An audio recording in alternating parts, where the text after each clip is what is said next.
ఈ విషయంలో పెన్సిల్వేనియాలోని యార్క్ విశ్వవిద్యాలయంలో జరిపిన పరిశోధనలో మాకు అనేక సానుకూల ఫలితాలు లభించాయి. పని ప్రదేశాలలో ఒత్తిడి మరియు నిద్రకు సంబంధించిన వైఖరులపై యూనివర్సిటీలోని డాక్టర్లు, నర్సులు, ఇతర సిబ్బందిపై మేము ఒక పరిశోధన నిర్వహించాం. ఒక 5 నిమిషాల పాటు ధ్యానం, ఒక 5 నిమిషాల పాటు నిర్మలీకరణ వారి నిద్రా చక్రాలలో ఎంతో మార్పును తీసుకువచ్చింది. సంతృప్తికర ఫలితాలను పొందిన వీరు ఈ ధ్యాన పద్ధతిని ఇతరులకు కూడా సూచిస్తున్నారు. కొన్ని ప్రత్యేక పరిస్థితులలో ధ్యానం చేయలేని వారికి పొలారిటీ చికిత్స సిఫార్సు చేస్తున్నారు. ఈ పొలారిటీ అనేది రోగిపై మరొక వ్యక్తి చేసే చికిత్సా పద్ధతి. Polarity brought instantly. పొలారిటీ ఫలితంగా వ్యక్తి తక్షణమే గాఢ నిద్రలోకి జారుకుంటాడు.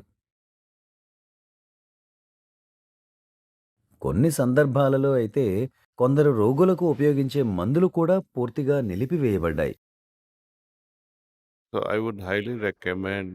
మంచి నిద్ర కోసం, ప్రత్యేకించి కోమాలో ఉన్న రోగుల కోసం నేను ఈ పొలారిటీని సిఫార్సు చేస్తాను. I had seen one patient. Just have only one example to share with you. ఒక ఉదాహరణను చెప్తాను. కోమాలో ఉన్న నాకు తెలిసిన ఒక వ్యక్తి వద్దకు పొలారిటీ తెలిసిన నా సహచరుడు ఒకరిని పంపాను. రోజుకు 2 సార్లు 15 నిమిషాల పాటు ఆ వ్యక్తిపై పొలారిటీ చేయమని సూచించాను. ఇది చేయటం మొదలుపెట్టిన 2వ రోజు నుండే ఆ వ్యక్తి మెల్లగా కోమా నుండి బయటపడటం ప్రారంభించాడు. In 2 days, person started coming out. ఇప్పుడు ఆ వ్యక్తి ఆరోగ్యంగా తిరుగుతున్నాడు. క్యాన్సర్ రోగులకు కూడా నేను దీన్ని సిఫార్సు చేస్తాను. క్యాన్సర్ రోగులు మరణ భయంతో, తీవ్ర ఒత్తిడిలో ఉంటారు. ఆ భయంతో వారు సరిగా నిద్ర కూడా పోలేరు. And it's like one trigger after another trigger. రసాయనాలు నిల్వ చేసిన గదిలో ఒకదాని తరువాత మరొక రాడికల్ రియాక్షన్ కొనసాగుతూనే ఉన్నట్లుగా వారిలో ఒత్తిళ్ల తుఫాను కొనసాగుతూ ఉంటుంది. శరీర వ్యవస్థ మొత్తం ఒత్తిడితో నిండిపోతుంది. ఆ సమయంలో కొంత విశ్రాంతిగా ఉండవలసిన అవసరం ఉంది. మీరు భగవంతుని నమ్మినా, నమ్మకున్నా, ఒకవేళ మీరు శాస్త్రీయ దృక్పథం కలిగి ఉంటే భగవంతుని విశ్వసించవలసిన అవసరం లేదు. ధ్యానం కూడా అంతే. మీరు భగవంతునిపై దృష్టి కేంద్రీకరించవలసిన అవసరం లేదు.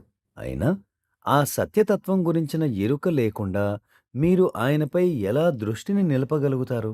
మీ మనస్సును ఆయనపై నిలపాలంటే ముందుగా ఆ అస్తిత్వం గురించి మీరు అవగాహన కలిగి ఉండాలి. ధ్యానానికి సంబంధించిన వరకు ధ్యానానికి ఏ మతంతో సంబంధం లేదు. కానీ ప్రజలు ధ్యానాన్ని ఒక మతంతోనో లేక ఒక దేవునితోనో ముడిపెడుతూ ఉంటారు. ధ్యానం నుండి ఈ అంశాన్ని తొలగించడం నేను ఇష్టపడతాను. అయినా మీరు ఏ దేవుడిపై ధ్యానిస్తారు? అందుకే మేము హృదయంలోని ప్రకాశంపై లేదా హృదయంలోని ప్రేమపై ధ్యానించమని చెప్తాం. అది సరిపోతుంది. Imagine or think of those best moments you had where you were moved to tears out of love. Think of that moment and meditate. ప్రేమతో మీ కళ్ళు చెమర్చిన ఒక క్షణాన్ని గుర్తు చేసుకుని ఆ క్షణంపై ధ్యానించండి. అటువంటి వైఖరితో ధ్యానించినప్పుడు శరీర వ్యవస్థ మొత్తం విశ్రాంతి పొందుతుంది. ఒక వ్యక్తి అటువంటి విశ్రాంత స్థితిని పొందినప్పుడు శరీరం అంతా సానుకూల ప్రకంపనలు వ్యాపించడం ప్రారంభిస్తాయి.